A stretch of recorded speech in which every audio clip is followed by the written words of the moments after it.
All right, Mark Rogers TV, the voice of college football, breaking down the Florida Gators today.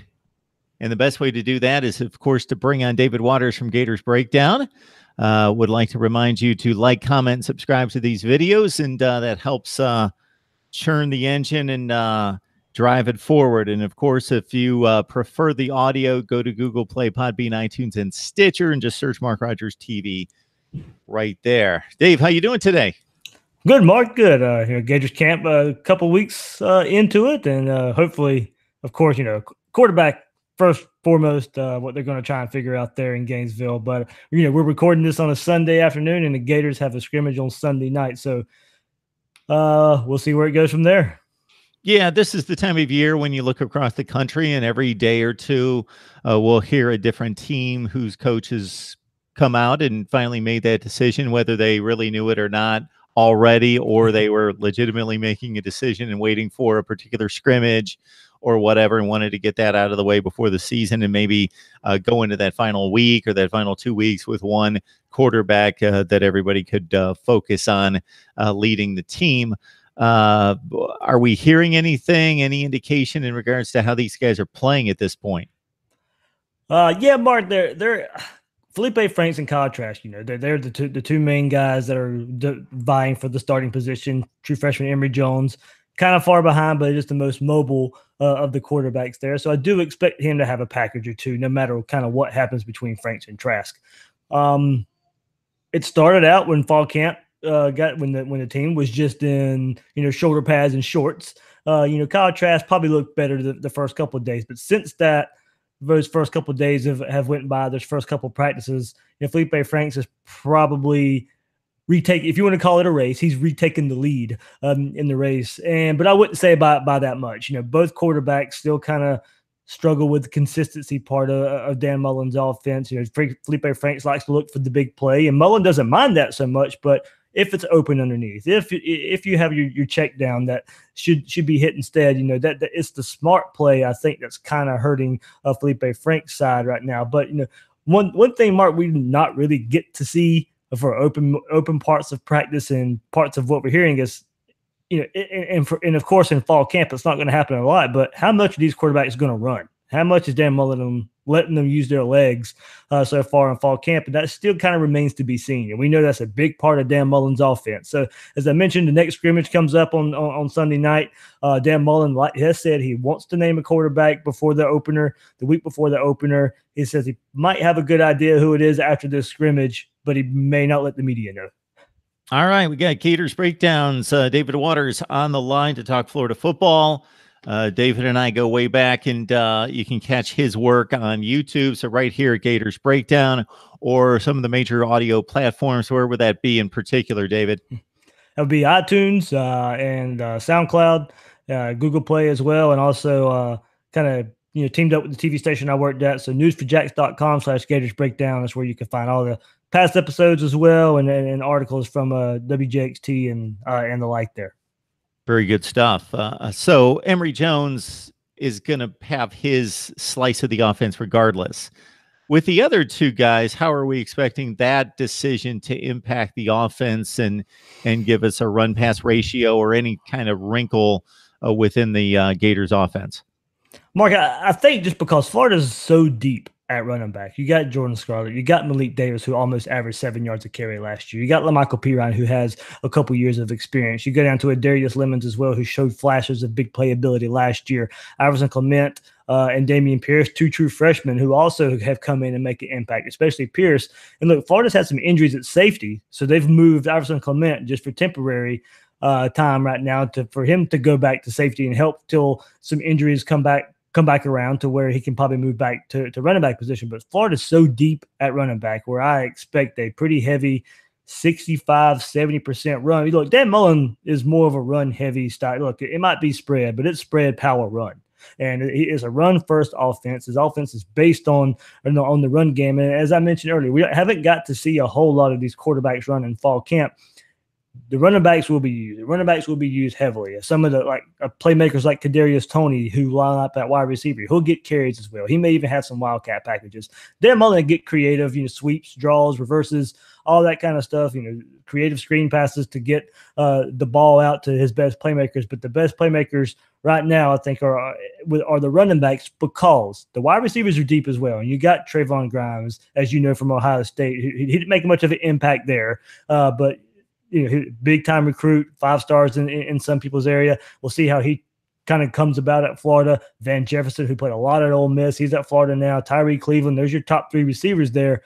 But they're still going to be so dependent on how the quarterbacks play. So I still think, as deep as they are at running back, that's going to be first and foremost the plan of attack for Dan Mullen. If teams can't stop that, then they'll be in trouble. And I think you'll be able to have Felipe Franks or Kyle Trask hit some play action, deep plays.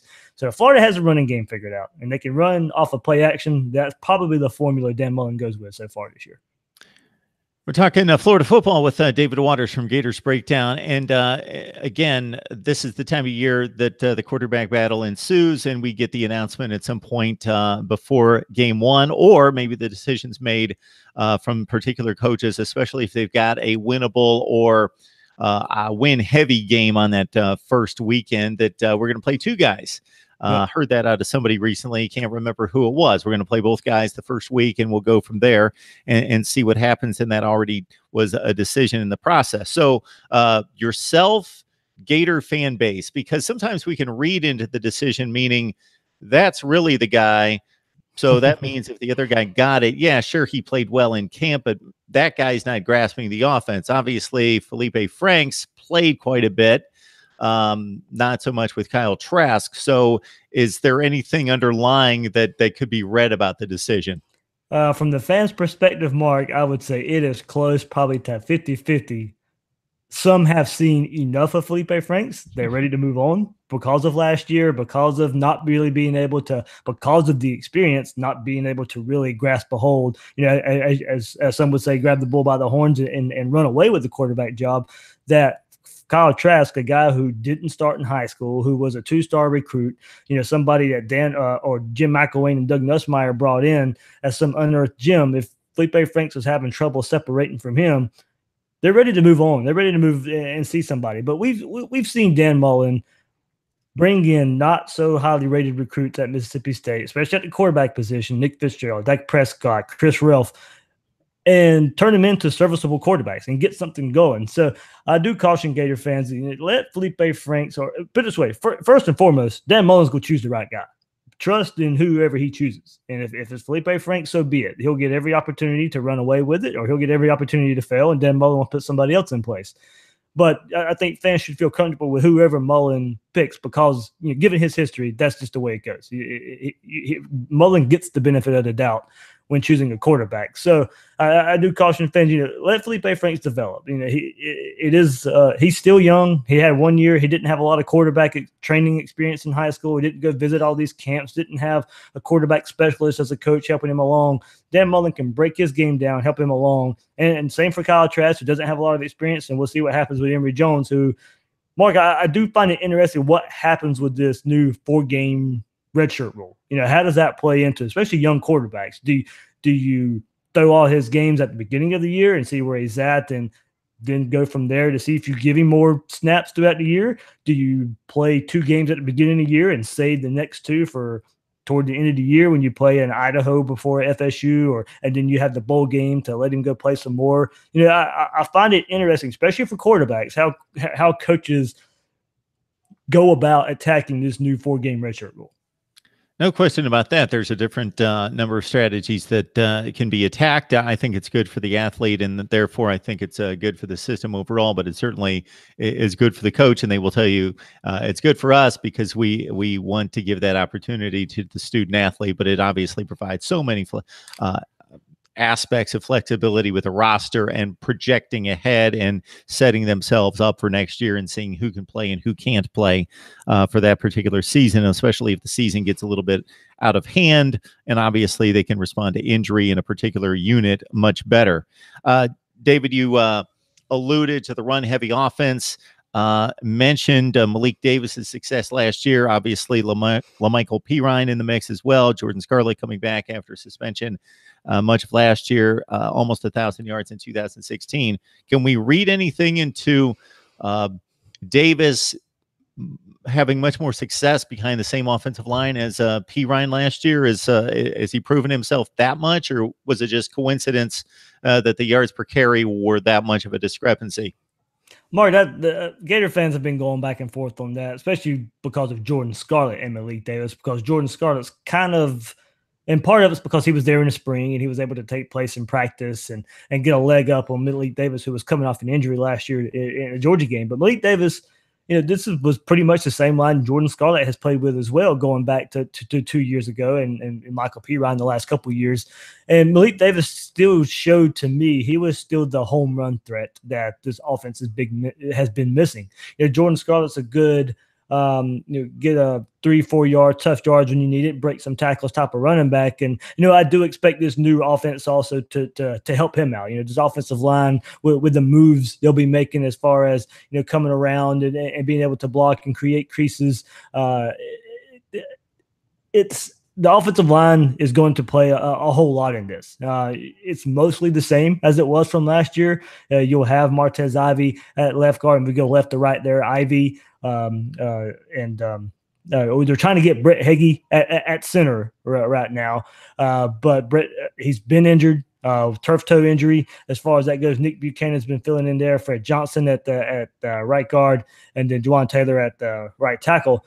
Florida's still trying to figure that out there, and they pretty much have their starting five the way they want it. If Heggie can come back, and we'll see where it goes from there. But going back to the running backs and how they'll play along with the offensive line, I still think with Davis proving the home run threat, being able to put games away like he did with Vanderbilt last year in like a 39-yard run to ice that game away, it's still but going back to Jordan Scarlett as well, and going back to how he missed last year, I think he got a wake-up call. So I still think it's a 1-2 punch of Scarlett and Davis. If Davis had a minor setback from his injury last week in camp, and I don't think it's anything major, but Florida's got 3 good running backs to start this off with, and how they split carries is going to be really interesting. As I mentioned, they got depth from some true freshmen as well. So going from Martez Ivy to Tyler Jordan and Nick Buchanan and Fred Johnson, Juwan Taylor, a lot of experience there, not a lot of experience behind them. So that starting five of the offensive line must stay healthy. They must pass block better to not be so predictable on offense. But the offensive line and running backs will work in tandem. But until I see another running back come through like Malik Davis did and consistently be that home run threat, he's still my number one guy. MarkRogersTV, the voice of college football. Please check out our live streams with the best bloggers, broadcasters, and writers in the industry on a regular basis. I am in the midst of releasing my series with previews and predictions on all the teams. Just got done with West Virginia, finishing up the Big 12 the rest of today. Then I will have a recap of my standings for the Big 12, and then we move on to the ACC, the SEC, and the Big 10. And, of course, David Waters from Gators Breakdown. You can join him on SoundCloud, iTunes, and also here on YouTube as well. A Gators Breakdown with David Waters. Great stuff on Florida football. So, David, I'm asking for comments here in the chat. We got the live stream struck up here. It's a lot about quarterback and line play. We'll get to the defense. You've addressed the offensive line and the quarterback. If you're joining the live stream right now, obviously it will post after we're done, and you can go back and catch what you missed.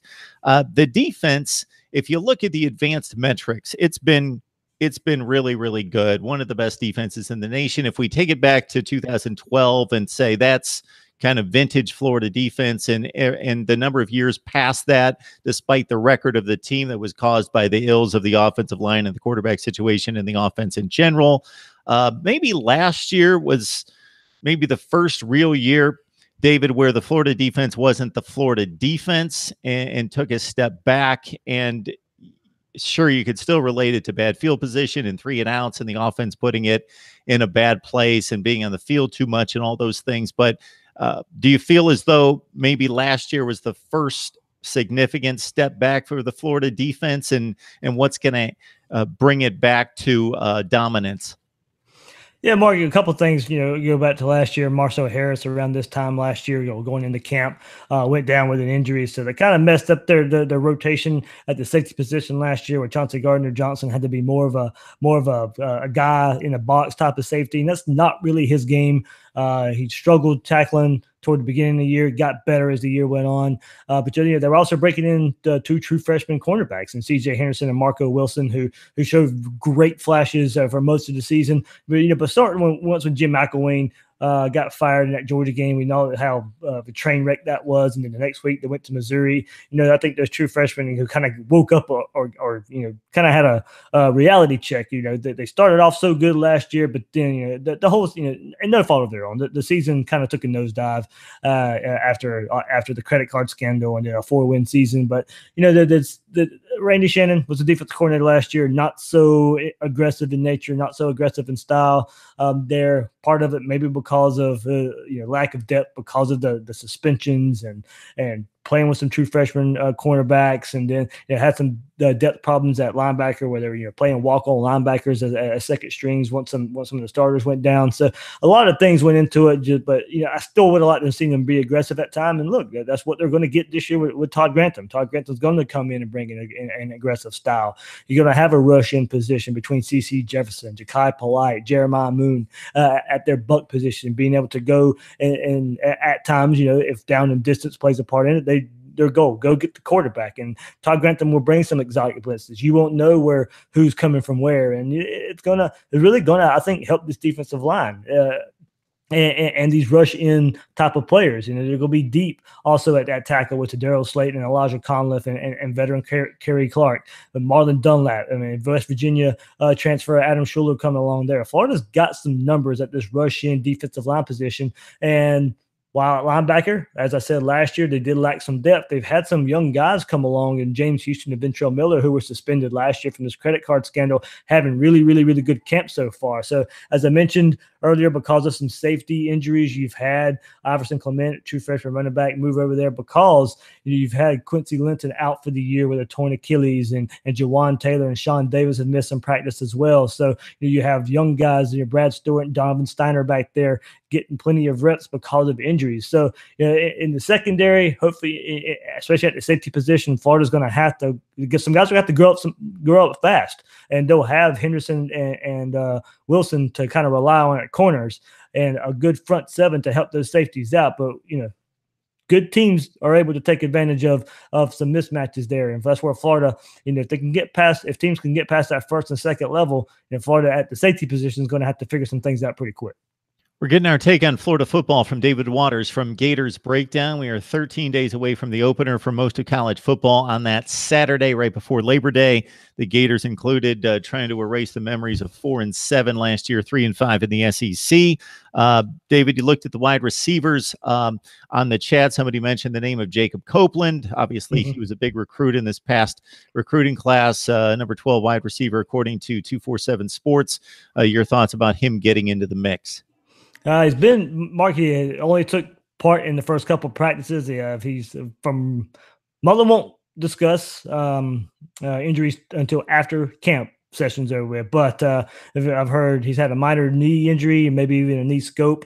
Not projected to miss a whole lot of time, but besides the first couple of practices, Jacob Copeland's been out, so he hasn't been able to take part in spring or in fall camp so far. Florida's so deep at receiver right now, especially with the transfers coming in, that they're not going to rush him back. No need to rush him back, but he is, once he gets healthy, and he can hopefully, by missing practice, hopefully still come around and learning the playbook and learning the plays. He's still that playmaker type of receiver that can take a handoff from the backfield, can take a screen all the way down, or even, be a receiver wide open 50 yards down the field. He's a physical type of receiver as well. So he's the all-around receiver that Florida needs to get on the field. But, there's no need to rush him back right now. I would expect probably a week or two he'll start making his way back onto the field in practice situations. But he's missed some time because of a minor knee injury, and we'll see where it goes from there. Florida Football Talk with Gators Breakdowns at David Waters. You can catch them on SoundCloud and also on iTunes and right here on YouTube at just Gators Breakdown. And they come your way with at least one podcast per week, and then get it cranked up right around this time of year with a little bit more content. Yeah, a couple of weeks ago, Mark, we started our opponent previews. So they've been kind of coming out 2 a week there, as well as like a normal episode during the week with fall camp. So we're all the way up to the next episode that will be released would be the Missouri game, Missouri Tigers. So we're all the way up to, past halfway part of the season. So if Gator fans out there haven't checked out Gators Breakdown yet, we've previewed every opponent Florida's faced up to Missouri so far. And then, of course, our one normal episode of the week. But like Mark, as you said, when the season starts, episode on Sunday, episode on Monday, episode on Wednesday. So yeah, busy time coming up. No question about that. A lot of people sold on Missouri, me not so much. I know Drew Lock is an NFL prospect for the same, but the roster's not that deep or that, Terry Beckner on defense. You can pick out certain players, certainly, that are extremely good on both sides of the ball. But in terms of a complete package, roster depth, and talent, I'm just not sold. Yeah, same here. And Drew Lock has to prove more against some better defenses before I'm ready to anoint him the savior of Missouri football. They took advantage of some weak defenses last year. Don't get me wrong, it was nice for them to turn around their season, through about halfway last year and end the season on a high note. But Mark, I think I went back and looked. 3 of their final 4 opponents last year fired their coaches. So that lets you kind of know where Jim McElwain was fired. Butch Jones of Tennessee was fired, and I believe Arkansas. Brett Bielema was the other 3 of the 4 games there where they got them fired their coach. So that lets you know kind of how the competition played out too later on in the year when Drew Lock started kind of compiling all these stats. Yeah, it's nice that Barry Odom made a big speech after they lost one of the games midseason. I think it was Auburn really took him to the woodshed, like 51-14, and then made a big grandstand when they were 1-5. I believe, and said, I'm the right guy for the job. We're going to turn it around. We're going to win going out. And then it was UConn on the schedule and Idaho and some other teams that they could handle, Vandy as well on the schedule. And they went out and did the job. But again, it played into their hands and to Drew Lock's deference to what you're talking about with the statistics. Yeah, 44 touchdowns and a ton of yardage against the light teams on the schedule, and like 13 of those touchdown passes in 2 or 3 games. So, they'll be in the mix. They'll be in that Kentucky, South Carolina, maybe not South Carolina, Kentucky, Tennessee mix. And we'll see if they can get back to postseason play, but certainly got shut down in the Texas Bowl against the Longhorns. I mentioned that the defense, 13th or better, all the Will Muschamp years into McElwain through the SEC championship game runs, 13th or better in the S&P Plus advanced metrics, and then they dropped to 54th last year. The special teams were really good last year, but you lost your punter and your place kicker. Yeah, they signed the number 1 kicker from recruiting last year, Evan McPherson. So him and Jorge Powell kind of battling out right now if he's going to take control there as well. And then another Towson, Johnny Townsend was the punter last year. Is actually his little brother going to take over for him at punter. So, kind of keeping in the family name there for as far as punter goes. But Mark, if you go back to when Dan Mullen was offensive coordinator at Florida, and he knew how much of an emphasis Urban Meyer put on special teams at Florida, when Florida was blocking punts with Chris Rainey and Janoris Jenkins and Joe Hayden, there were starters played on special teams. And that was a big Urban Meyer thing, and it's going to be a big Dan Mullen thing. And we've seen how Florida in these open camps so far, or the opening parts of camp, the opening parts of practice, they're practicing special teams, and it's the starters out there. It's the guys who are known for their speed. It's the guys who are known for their playmaking ability, and it's those guys that are out there practicing punt block drills and kickoff coverage drills and kickoff block drills. And I don't think Mullen's going to, maybe from the guys from the secondary, because they're kind of thin there, but they're not going to shy away from playing the starters on special teams because, look, Florida, as much as Dan Mullen is an offensive guru and for what he did at Mississippi State, Florida's still going to struggle a bit on offense this year until they get their way about it, until they find a quarterback. And look, there were many, many close games last year where they lost by 1 point to LSU and lost by 2 points to Texas A&M in back-to-back games. You get these special teams figured out where you're either in better field position or you block a punt or you block a field goal. And that can be a difference in some of these close games. And so, Florida's offense is going to need every bit of help they can get, whether that comes from points from special teams or better field position from special teams. So I think, Mullen coming in right away and making such a huge emphasis on special teams is music to Gator fans' ears, because but besides the place kicking and punting duties, it really fell off. There was no playmaking since, Antonio Callaway's freshman year, when he was returning punts back there during, the beginning of Jim McElwain's era, where Florida started so good under Will Greer and all that. Special teams with Antonio Callaway was part of that as well. But besides that, as far as playmaking ability goes, it hasn't been there as far as a game-changing type of play. So Dan Mullen's going to instill that and instill it early in his tenure in Gainesville. Probably not real shocking to anybody who's been watching Florida football the last few years. I was watching Hard Knocks, Cleveland Browns last night. Antonio Callaway, of course, gets in trouble, didn't get arrested, but was forced to play the entire game, every snap against the New York Giants in the preseason opener. Takes one to the house on a quick slant, made a nice hands catch, burned the safety, juked him, didn't want to get the safety didn't want anything to do with him, and he was gone, and then made a really nice play on a back shoulder in which he had to dive toward the end zone and keep the feet in bounds, and that play was reviewed and made a really nice play. So probably not surprising anybody down there from the good positive perspective on the field, but also the issues off the field, what Antonio Callaway's already shown the Cleveland Browns.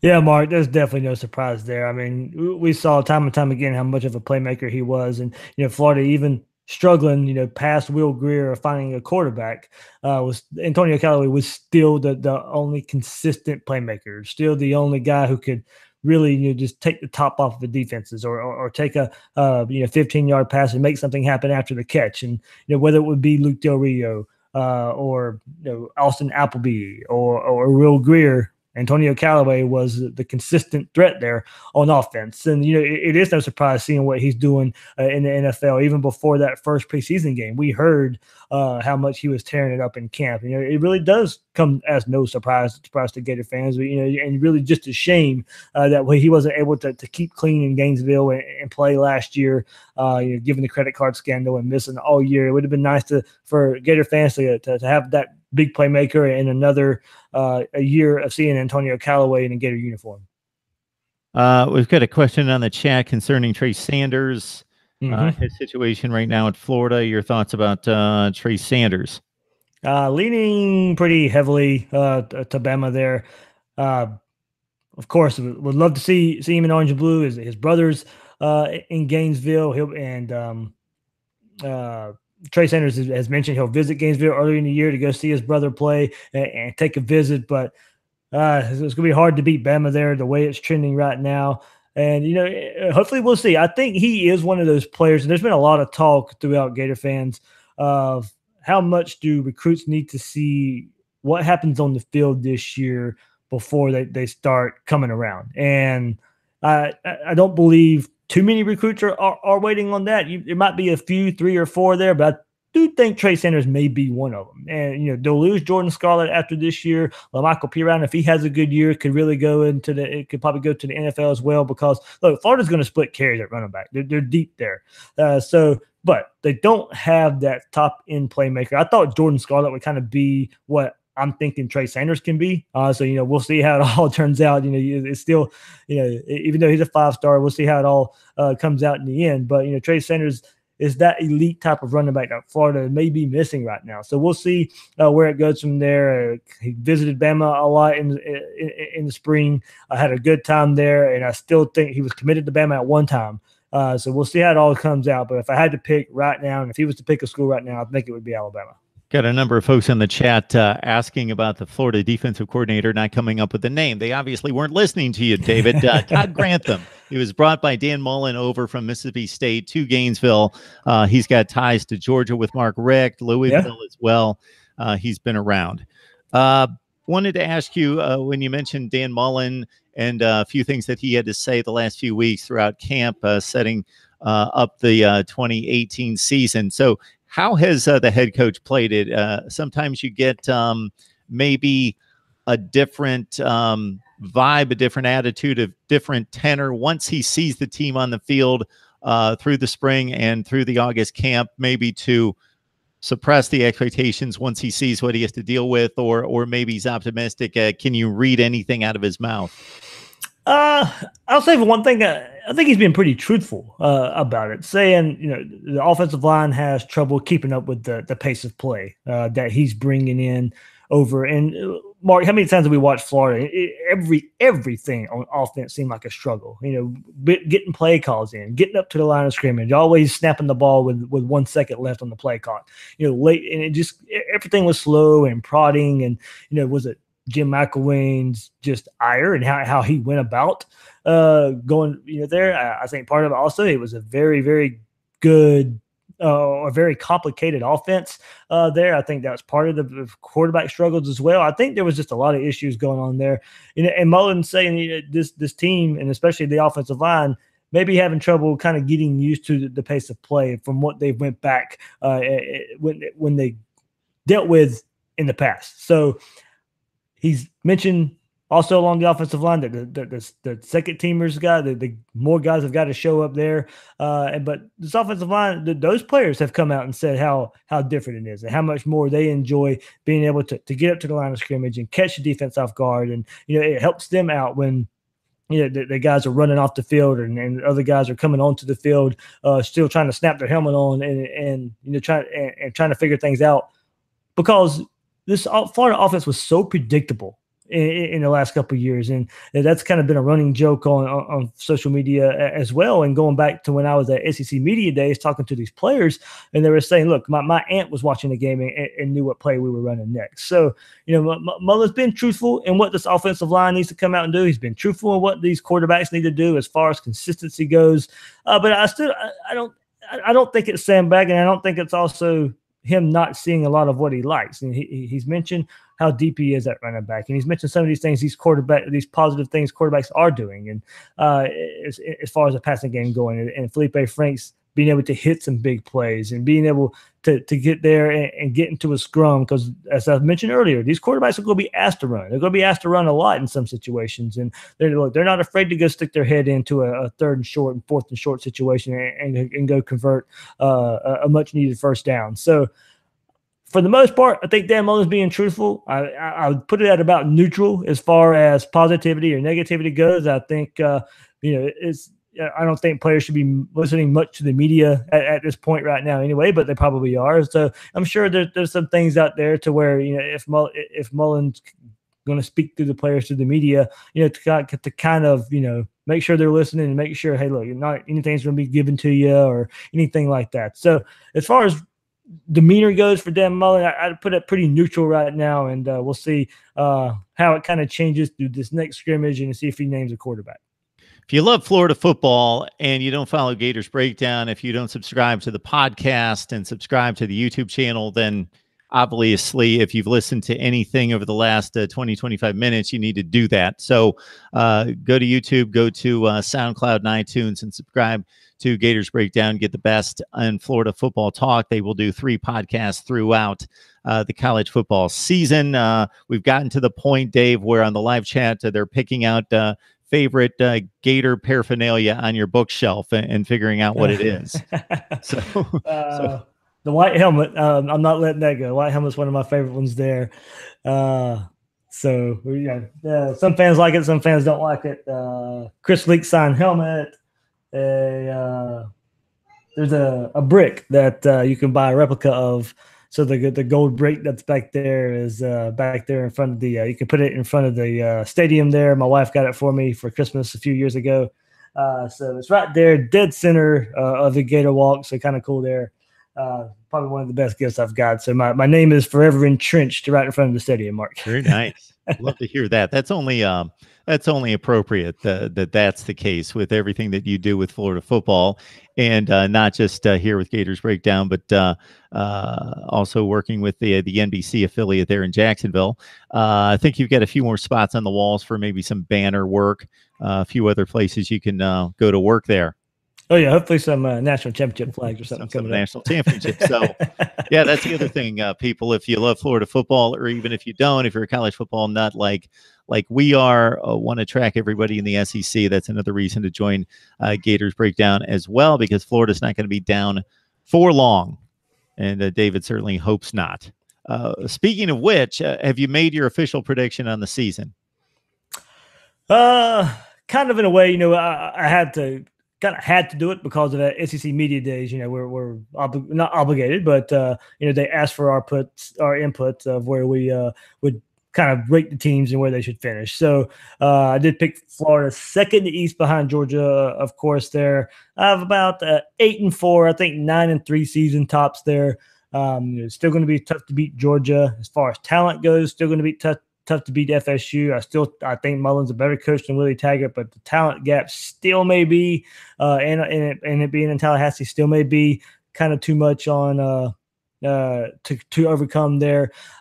Back to you have the games at Tennessee, Mississippi State, LSU back to back. I think we would probably lose 1 or 2 out of that. But we'll see. Going back to 2015, I didn't think Jim McElwain would be able to get off to the start that he had. Maybe he was able to rely on Will Greer and rely on a really good defense left behind by Will Muschamp.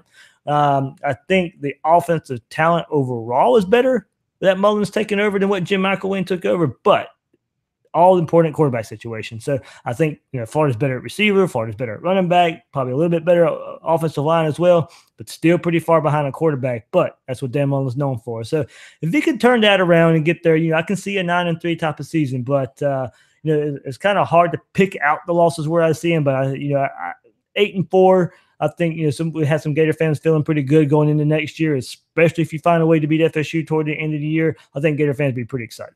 And I'll say the same thing about Tennessee to a lesser extent. People just automatically think, I've heard this a number of times because I'm talking about Tennessee having better teams, and I'm talking about talent on the roster, not necessarily that it's going to go out and win the games, but a better team than Missouri, than Kentucky, than Vanderbilt, in terms of what was recruited to show up on the field. And then you look at South Carolina, which is, they're talking about, a lot of people nationally, that they get the Bulldogs at home in week 2, and that's going to be for the SEC Eastern Division Championship. And I know Will Muschamp has made great strides there, and they're excited about Brian McClendon taking over the offense.